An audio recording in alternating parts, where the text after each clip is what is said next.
Good morning, everybody. I'm Ken Tucker with Changescape Web. I'm here to talk about why your online presence matters. And so I'm going to be leading a workshop. We're going to be talking about a variety of different things. It's going to include the key elements of building an effective online presence, creating or giving you a tool that you can analyze a customer value journey that will help you prioritize and focus in on the things that you need to work on the most. How to create a marketing budget, and we're going to cover an awful lot. So, marketing is complicated. In 2020, we've seen an explosion over the last decade of just a series of marketing technologies. And it used to be really simple. You used to be able to, if you guys remember this, you used to just be able to run an ad in a phone book, or you used to be able to run an ad in your local newspaper. But with the explosion and popularity of the internet, it's fragmented, your online presence across so many different things. We see that, right now, I think marketing consists of project management, technical and creative skills. Historically, the creative was really the super important thing, but now it's a combination of those skills. And what's happened with the explosion of all these technologies and the different choices, whether it's Facebook or Instagram, whether it's SEO, a lot of these bright, shiny objects that grab our attention, tempt us and distract us and keep us from accomplishing what we ultimately need to work on. So it's really important to think about the one thing that is super, super critical for every business is to have a website. But having a website's not even enough. Only 4% of site visitors typically are going to take a call to action, meaning they're going to call your business or they're going to fill out a form the first time they visit your website. So, this is a staggering number, and I don't think a lot of people realize this. It's super important. You can't just stop with your website. That's why a total online presence is very, very important. You have to drive people back to your website from paid advertising, from improved Google rankings, from your Google My Business page, from paid directory sites, a whole host of social media, a whole host of things that you need to focus on. And what's really important to keep in mind too is that the customer now has control over the process. They get to decide who they want to work with and when they're going to contact those folks.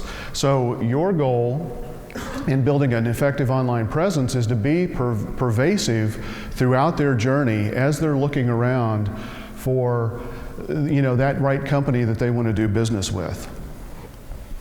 We see a lot of channels that are still really underutilized in the world of online marketing. This pertains to email marketing. So email marketing, for every dollar you spend, it generates $44. That's 4,400% return on investment. Now that's phenomenal.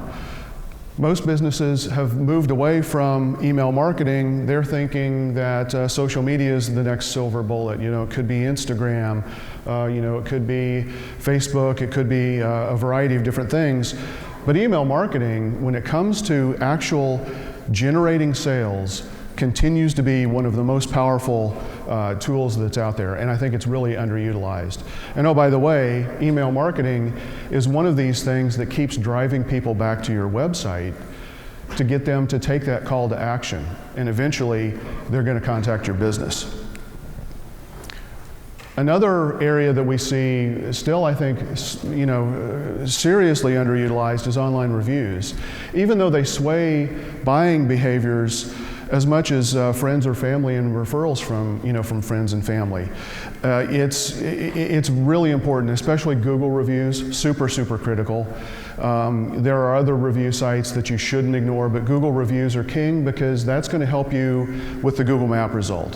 When somebody types in painter plus location, that map result's going to show up. If you get into the 3-pack on the Google Map, that's one of the best positions you can be in from an online findability perspective. But the other thing is, people check out online reviews, even if they are referred, they go look at your business online. They may go look at your website. So just because you may have a really strong word of mouth referral base, online reviews are super critical for that, and they provide validation to both the search engines and as well as prospective customers looking at your business online. Negative reviews are also super powerful in a negative way for most businesses if you have negative reviews. So it's really important to monitor and see what people are saying about your business. But at the same time, keep in mind that a negative review isn't necessarily the worst thing on the planet. It depends on how you address it. And sure, there are going to be bogus negative reviews. Those are tough to deal with. But, everybody makes a mistake. When you have an opportunity to kind of right the ship and demonstrate to the rest of the world, people read your responses to reviews. So it's important to tackle negative reviews. It reverses buying decisions if you're not going to take ownership of those. So don't just let these things happen. You need to monitor and pay attention to what people are saying online. The other thing is, with online reviews, no reviews also speaks volume about your business. It tells Google nobody cares enough to go write a review about your business. It tells prospective searchers who are looking maybe at your business, they find your Google My Business page, you have no reviews or few reviews. There's a lack of social proof, and the web is built on interconnectivity, and social proof is a critical element of all of these different things. And so Google wants to see that there's a community of people that think you do review-worthy work on a regular basis. So pay attention to your online reviews. Make sure you're continuing to get a steady stream of reviews, because that will send really strong signals to the search engines. So in the workshop, what we're going to do is we're going to talk about 8 key components to building an effective online presence. So that's going to be kind of the first half of the morning, or the first half of the workshop, I should say. And then we're going to launch into giving you this tool right here, which is called the Customer Value Journey. This is from Digital Marketer. We're a Digital Marketer certified partner. And what this does is it allows you to kind of map out the process of how somebody might move through a buying decision. And even what they might do after they've purchased from you. And so, what I love about this framework, it starts down at the bottom with awareness and engagement, maybe social media, maybe running some ads, maybe finding you online, all the way up to advocating and promoting. And so this is the point where a customer's already purchased from you, and now they're starting to brag about you on social media, or they're starting to write reviews. And so I think it's really important to kind of realize the dimensions of this, and also in the whole world of online marketing and all of the choices and all the bright shiny objects that are out there, this is a great tool to help you kind of dial in what is the one main phase that I may need to really work on from a priority perspective. What's going to add the most value to my business to help drive business to your business? So we'll cover, in terms of the online presence, we're going to cover, your website, what pages you need to have on your website, SEO, paid ads, social media, things like that. And then there's a whole series of tools in the workshop that we have kind of pulled together. This, you can spend as much time as you want on here, but hopefully we can give you some really good, powerful tools to help you get started, to identify your ideal customer, to prioritize the areas of your online presence that you need to start working on, and things like that.